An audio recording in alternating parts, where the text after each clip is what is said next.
Olá, meu nome é Daniel Dias, eu moro no Espírito Santo, Vila Velha, Brasil, nasci no Rio de Janeiro, tenho 50 anos. Quero conversar com você sobre um momento difícil que eu passei na minha vida.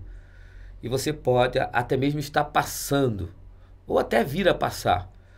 Eu espero que com esse tempo a gente possa ajudar você, edificar o teu coração, fortalecer o teu coração. Ano passado, 2012, precisamente no dia 17 de outubro, vindo de São Paulo de uma conferência, chegando aqui no estado, com muitas dores de cabeça, procurei um neurologista. Ao chegar ao neurologista, ele disse que estava tudo muito bem comigo, depois de alguns exames, mas mesmo assim ele iria pedir uma tomografia computadorizada. Para nosso espanto, nessa tomografia apareceu uma lesão na calota craniana, uma lesão osteolística e osteoblástica, já grande, de 2 a 3 centímetros. Havia uma suspeita, então, de que seria uma lesão primária e deveria ter outras espalhadas no corpo. Então a suspeita era que eu tivesse com mieloma múltiplo. Foi feito vários exames, cintilografia óssea, raio-x de ossos, os ossos grandes, vários exames de sangue, tomografias computadorizadas, ressonâncias magnéticas, ultrassonografia de abdômen total, do tórax e vários outros exames, muitos exames. Fazendo esses exames na mesma semana, constatou-se que eu não tinha outro tumor a não ser o da calota craniana. Mas mesmo assim, era um tumor raro, segundo o oncologista. Me encaminhando imediatamente para o neurocirurgião, para que eu pudesse fazer a retirada desse tumor e, após a retirada, a biópsia, para saber se precisaríamos fazer, como iríamos tratar, se iríamos fazer a químio ou a radioterapia. Realmente ficamos abalados e começamos a nos apegar àquilo que cremos, à nossa fé.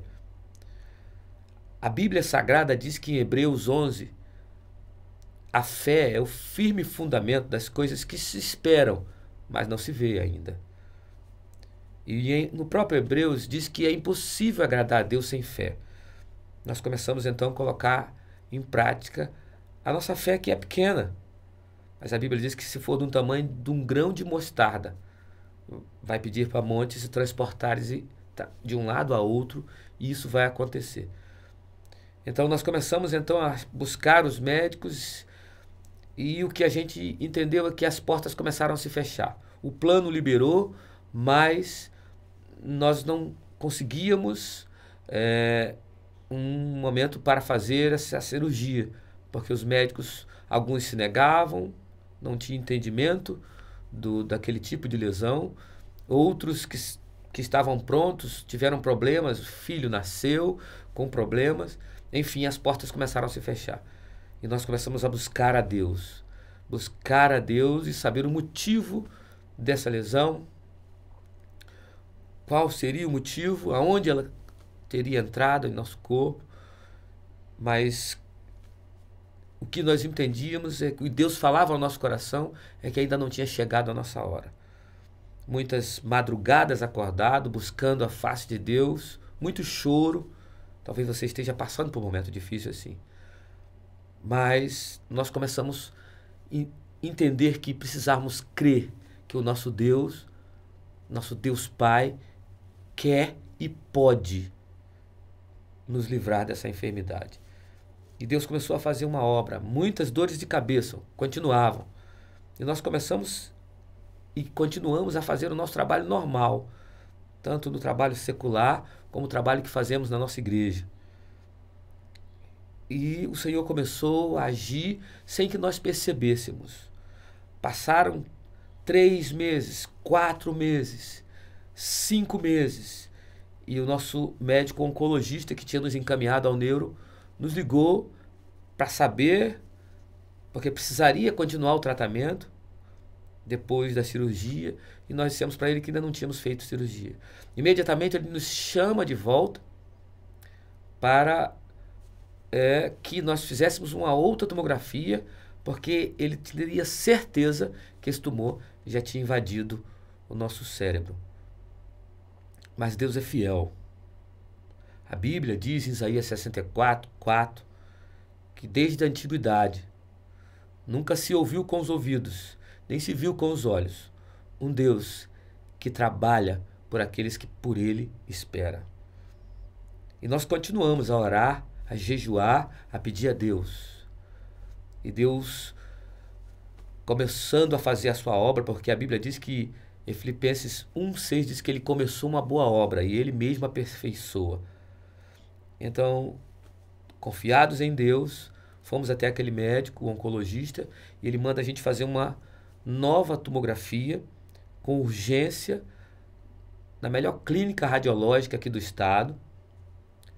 E, inclusive, foi a primeira tomografia que fiz foi nessa clínica, depois fiz outras em várias outras clínicas. E chegando nessa clínica, mais ou menos quase 6 meses depois, precisamente no dia 13 de abril, nós chegamos nessa clínica para fazer uma nova tomografia. Fizemos a tomografia, isso era na sexta-feira, passou sábado, domingo, segunda, na terça-feira, o médico responsável pelo laudo, que é o dono da clínica, nos ligou, dizendo que precisaríamos voltar à clínica para fazer outras imagens.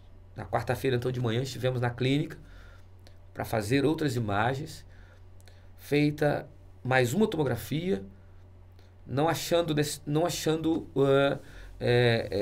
necessário só mais uma, fizemos mais outra ressonância e mais outra tomografia no mesmo dia, já as duas últimas sem contraste, e o médico nos chamou, apalpou a nossa cabeça e disse que não estava entendendo o que estava acontecendo.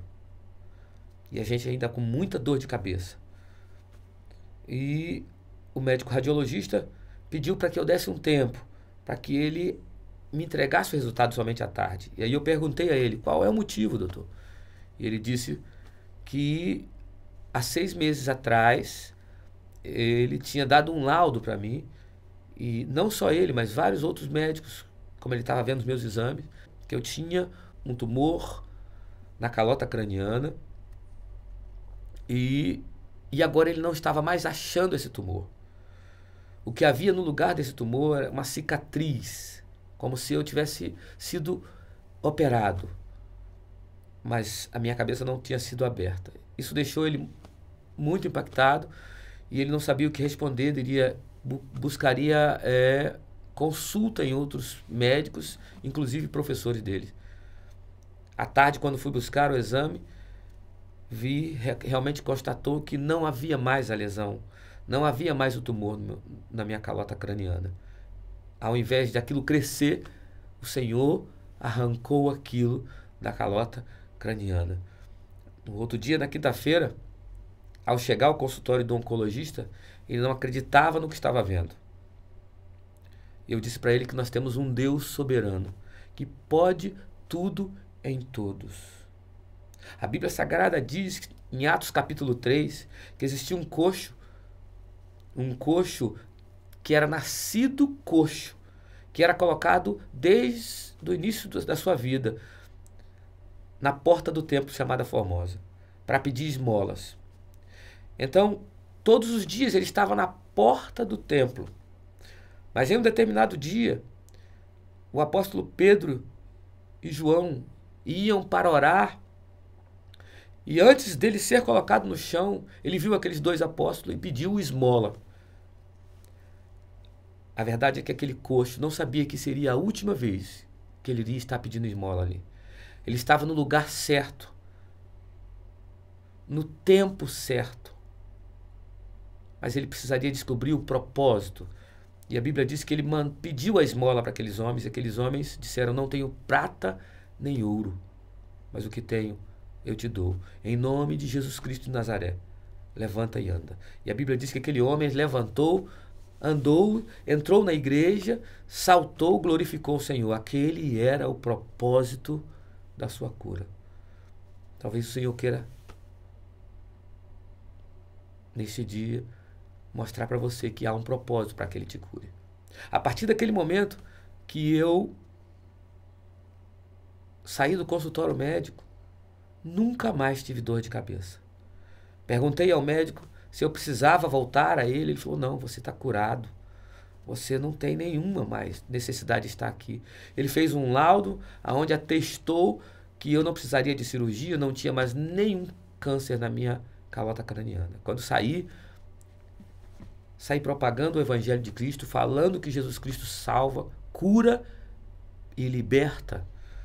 Então, eu quero dizer para você, meu amigo, minha amiga, mãe, pai, que talvez tenha um filho que está com câncer, com diabetes, ou qualquer outro tipo de enfermidade, Jesus Cristo pode mudar a tua história. Salmo 37 diz, entrega o teu caminho ao Senhor, confia nele, o restante ele vai fazer. Salmo 20, verso 8 diz, uns confiam em carro, outros em cavalos, mas nós fazemos menção do nome do nosso Senhor, nós confiamos no nosso Deus. Confia no Senhor, Ele pode mudar a tua história. Eu tenho certeza, eu quero orar por você nesse momento. Senhor, em nome de Jesus, aí está meu amigo, minha amiga, com esse problema tão grande.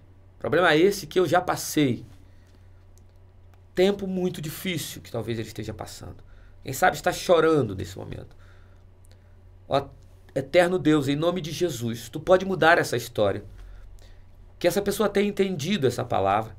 Que essa pessoa possa, Senhor, ter um encontro contigo. Se essa pessoa já te conhece, Senhor, mostra o propósito dessa enfermidade. Deus muda a história. Nesse momento, ó Deus, abre os céus, dê ordem aos Teus anjos ao respeito dessa pessoa, para que o Teu nome seja glorificado, para que o Teu nome seja engrandecido. Nós Te agradecemos já por esta vitória na vida dessa pessoa, na vida desse homem, dessa mulher, desse jovem, desta criança. Em nome de Jesus. Em nome de Jesus nós oramos, Pai. Amém. Amém. Que Deus te abençoe, meu amigo. Aí na frente vai estar o meu endereço, o meu telefone, para que você possa, o site também da igreja, e-mail, se você quiser ter um contato com a gente, vai ser um prazer poder te contactar, conversarmos juntos. Deus te abençoe. Fica na bênção. Porque nós não somos daqueles que retrocedem para a perdição, mas daqueles que prosseguem pela fé para a salvação da alma. Hebreus 10, 39.